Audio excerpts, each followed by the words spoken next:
So, Ms. Gardner, tell me about how you first met Mr. Frederick.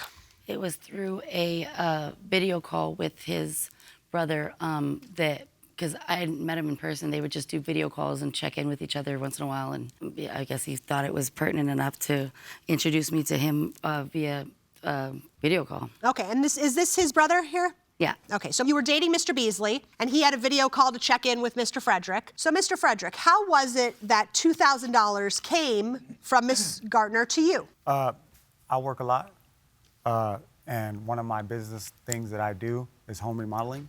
I made good money at doing it. Okay.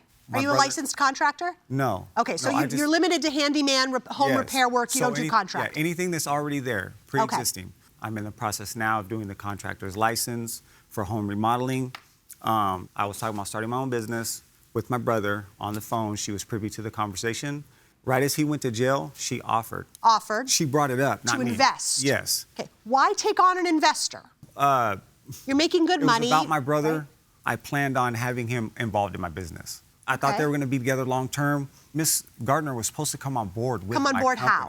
She's done this work before, so it just made sense. All right, so what was the understanding of what this investment was going to look like? Was she going to get a return on her investment? Or it was based on the contracts. It was all based on the money that's made. I can't give a specific number because... Okay, but that's but now you've answered my question. Yeah. There was no discussion of a specific number. No specific number. Or a specific time frame. No. Okay. Ms. Gardner, is that the terms on which you gave Mr. Frederick your money? No. Yeah, it doesn't sound like it to me. No. What were the terms of you handing over the money? From my understanding, the cutoff date or like the start to pay date that I was understood that we both verbally said was, well, if you can just start making the payments back like 6 months, something like that. Okay. Like to give him time to use the money and get the truck and then get his own line of customers and to kind of give him time to like fill out his business with work. Doesn't have to be one lump sum. It could be a little bit. Did you go to him with this idea, or did he come to you and say, I need money? I, in a way, did offer because he was telling me his woes over the phone and, like, his brother had just gone to jail. And so he was like, oh, you know, he was going to be in the business, but, like, you know, I guess he's just not that reliable. And we had talked about, you know, me coming on board for something, but I'm not going to go on board with somebody that I just loaned money to. And he's not paying it back and showing any kind of reciprocating anything because then it's like I'm double dipping into loss. I'm going to lose both. Yeah, you would then be giving up your money and your time. Yes, right. So I was just like, So you talked about the time frame. What about the terms of repayment? Were you going to get back more than your $2,000? He was like, oh, you know, don't worry about it. He's like, if I don't pay you, I'll pay you double. Like one of those things, like kind of giving it like no matter what, I'll pay you. And if I don't, like, I'll make sure I overcompensate. But what if he came back to you within 6 months and said, here's your cash? Cool. Were you expecting more than your $2,000? Nope. Only if he defaulted and only if exactly what happened. So you were expecting to give him some money in the short term, collect no interest or profit really, unless there was a default. And that was his idea. No.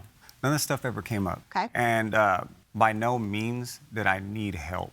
I'm more than willing to show my bank statement at the time. I did not need no one's help. Then why take her money? It's not about the money for me. It's about the fact that I'm living a good life and I try to do something good and someone is trying to scam me and trying to take advantage. That's what this is about. I don't care about the money. The money is nothing because when I die, that doesn't go anywhere.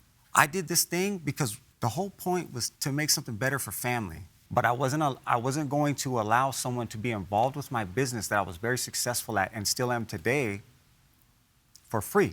Not based on what I had already done for them. Like, I've given them so much money already. Had he given money to you and Mr. Beasley? Literally $200, and the $100 was actually straight to his brother to get clothes so he could get a job. And the other $100 was for a deposit for a hotel, and I paid him right back. So when he says helping, there was only $200 that he helped us with since we were so down and out and distraught.